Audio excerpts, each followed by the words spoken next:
ভাই আম কি আপনার কাছে? না ভাই, আম তো গাছের না ভাই, ক্ষেতের। আম কত করে কেজি ভাই? ক্ষেতের তো 150 টাকা কেজি। আরে ভাই 150 টাকা কেজি আম আছে, আম কি মিষ্টি হইব? ভাই আম খায় দেখে নি ভাই, মিষ্টি না হলে এটা নিতাম না। আচ্ছা ভাই তাহলে খায় দেই কেন দেখেন।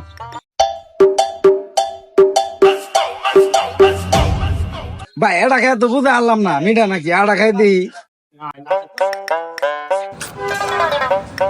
আমি এমাকে ভাই কিছু তো বুঝা না ভাই, আমি খাইতেছি এটা মিঠা না সুগা এটা তো বুঝা হারতাছি ভাই। আমি খাইতেছি ভাই বুঝা হারতাছি না ভাই, আটা খাই ভাই। ভাই খাই না, আরেকটা খাই না। কি ভাই, মিষ্টি লাগে না? ভাই মিঠা তো বুঝা হারতাছি না ভাই। মিঠা বুঝুন না, মিঠা বুঝুন না। শালা, মিঠা না লাগলে খাস কেমনে, মিঠা না লাগলে খাস কেমনে? খাইতে খাইতে 1 কেজি আম খাইছো, তাও মিঠা লাগে না? ভাই আমার তো জ্বর ভাই, আমি তো ভাই তিতা মিঠা বুঝতাছি না ভাই।